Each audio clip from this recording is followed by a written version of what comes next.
My name is Anjola Oluwamide Adeniji. I'm a full-time artist and I'm currently on a national solo art exhibition, Toronto, Montreal, Halifax, Vancouver, Calgary, 2025. We're currently in Toronto at the OBJX Studios. This studio reminds me of rags to riches, you know, the exposed bricks, the floor-to-ceiling windows. You know, I just wanted to go radical on the concept of this exhibition, telling the silent narratives, echoes of the unseen, things that feel lost, things that people do no longer want, things that feel abandoned, you know, is what I'm trying to bring back to life. You know, my major medium is portraiture, is charcoal, you know, on acrylic, on canvas, you know, and I like very bold portraitures. I grew up in Lagos, Nigeria, in the streets. Two of the pieces there shows in continuance the next collection I'm working on, which is the Danfo School of Thought. And those pieces show you the streets of Lagos and where I came from. It is hard, it is rough, but it's beautiful.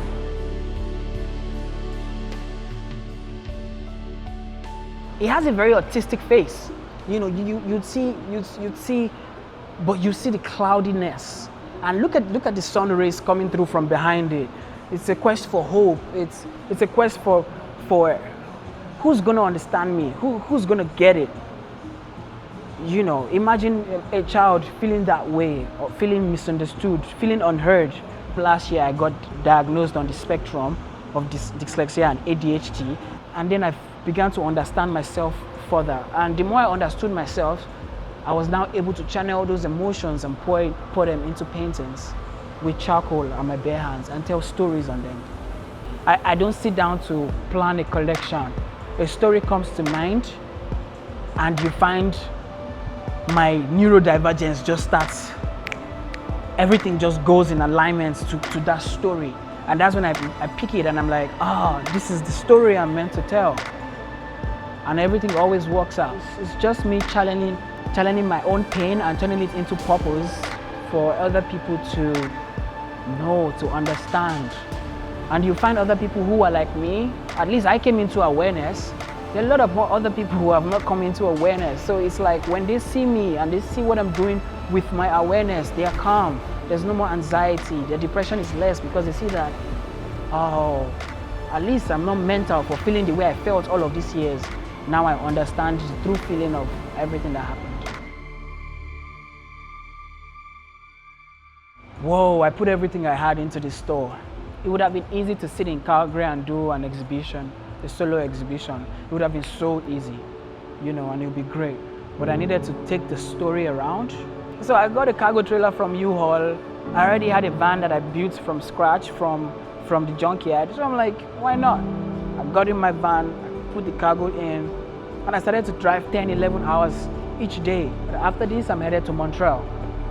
I'm thinking of a totally different ambience, a totally different landscape. I am looking for freedom as an artist. I don't want to be caged by the conventional or traditional way art is being presented. I want it raw, I want it alive. And I think that's what's taking me far, irrespective of what anybody says. I stick to my own truth, I stick to my own intuition, and I stick to how I feel about certain things. So I can't lie in my art. So that's what I'm thinking of activating in Montreal. Either I get a space or I use the streets. I found joy in the simplest of things.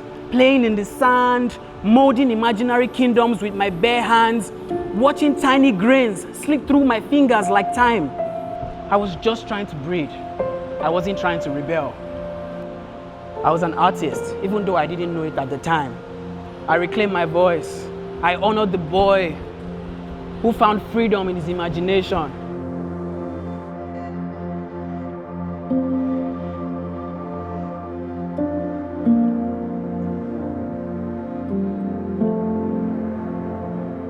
Imagine this store I'm finishing in November of 2025, and I started in June.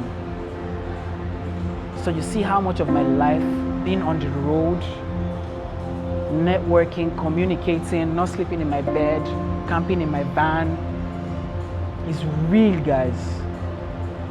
because the stories are real, as real to me. I say that even if I have an exhibition where just one person comes, but that one person gets the story and that one person's life changes,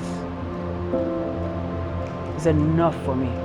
I'm Jola Adeniji, Macanjy Arts, and I never chase a dream, I design it.